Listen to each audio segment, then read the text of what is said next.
সহবাসের সময় জ্বালা-পোড়া ব্যথা আপনার দাম্পত্য জীবনে কি অশান্তি ডেকে আনছে? বারবার ওষুধ খেয়েও কি সমস্যার স্থায়ী সমাধান মিলছে না? এই ভিডিওতে আপনি জানবেন এই সমস্যার আসল কারণ এবং কিভাবে এই সমস্যার স্থায়ী সমাধান করা যায়। আমি ডক্টর কৌশিক রায়চৌধুরী। গত ৩৮ বছরে হাজার, হাজার মহিলাকে এই সমস্যা থেকে মুক্ত করতে পেরেছি ইউরোগাইনি চিকিৎসার মাধ্যমে। আজ একটা গল্প বলি শুনুন। একদিন সকালে আমার চেম্বারে স্বামী-স্ত্রী এসে হাজির। দুজনের বয়স বেশি নয় এবং যথেষ্ট তারা সুন্দর চেহারাযুক্ত মানুষ।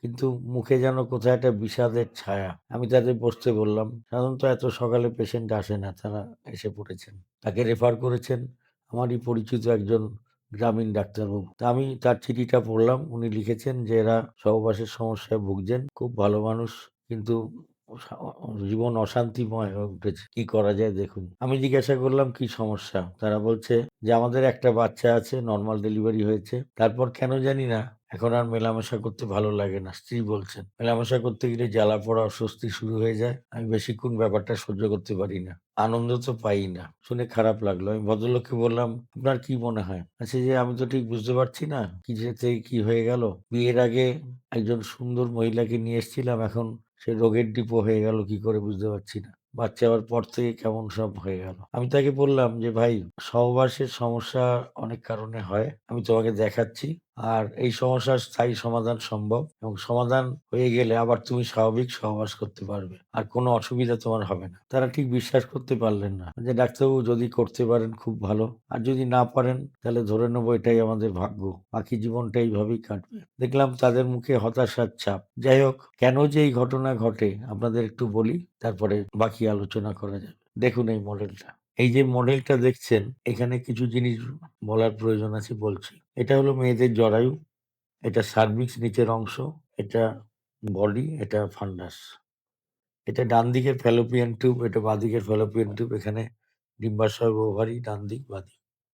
যখন ডেলিভারি হয়, বাচ্চাটা এখানে থাকে। এখান দিয়ে হয় নরমাল ডেলিভারি হয়, নাহলে সিজার করা হয়। যদি নরমাল ডেলিভারি হয়, সাধারণত দেখা গেছে জরায়ুর মুখে আঘাতপ্রাপ্ত হয় এবং সেখান থেকে পরবর্তীকালে ঘা হতে পারে, যাকে বলে সার্ভাইকাল ইরেশন।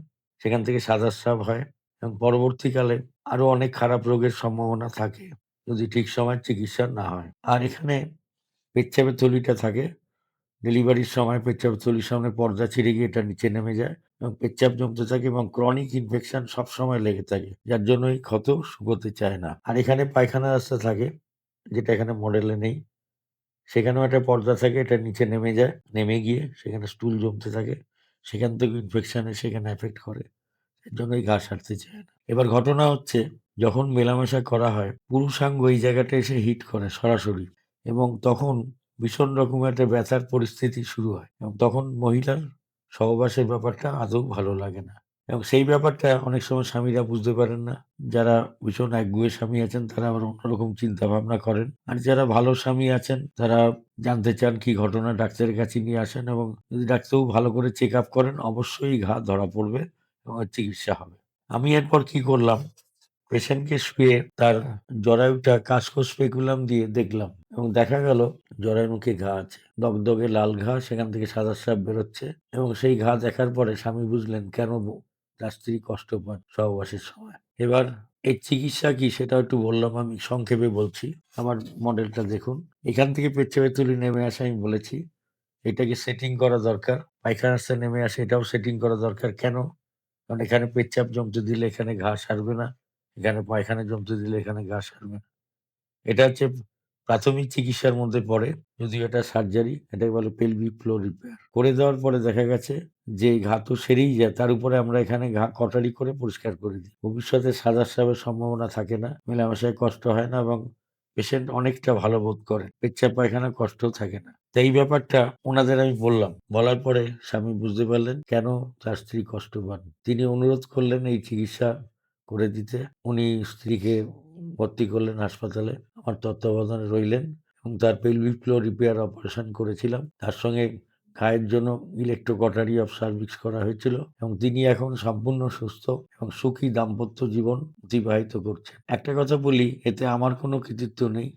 সম্পূর্ণ কৃতিত্ব ইউরোগাইনোকোলজির, যেখানে এই চিকিৎসার প্রভিশন আছে এবং আমি ডাক্তারবাবুদের অনুরোধ করব এইসব রোগীদের অবশ্যই ভালো করে দেখবেন এবং এই ধরনের পেলভিক ডিসপ্লেসমেন্ট বা স্থানচ্যুতি পেলভিক ক্যাভিটির মধ্যে ব্লাডার, রেকটাম, ইউটেরাসে যেগুলো হয় সেগুলো কারেকশন করবেন। ঘাকে কারেকশন করে দেবেন কটারির মাধ্যমে এবং পরবর্তীকালে এটা আমি নিশ্চিতভাবে বলতে পারি যে রোগীরা সুস্থ হয়ে যাবেন এবং বহু রোগ থেকে মুক্তি পাবেন এবং তাদের জীবনও সুন্দর হয়ে উঠবে। যদি কখনো আমার কোনো পরামর্শের দরকার হয় তাহলে যোগাযোগ করতে পারেন, নাম্বার রইলো। আমি যথাসাধ্য আপনাদের চেষ্টা করব সাহায্য করতে।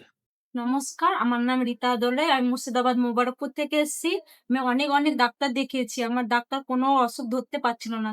ফেসবুক দেখে ডক্টর কৌশিক রায়চৌধুরীকে পেয়ে ওনার কাছে ট্রিটমেন্ট করে উনি যা বলেছেন যে আমার জরায়ুতে ঘা হয়েছে, ইউরিনে নিচে নেমে গেছে, তারপর সিস্ট ছিল, ওটাকে অপারেশন করে ভালো আছি ওরবিতে। আর নার্সরাও খুব ভালো সেবা যত্ন করেছে। আপনার যদি এরকম সমস্যা থাকে আপনারা চাইলে আসতে পারেন।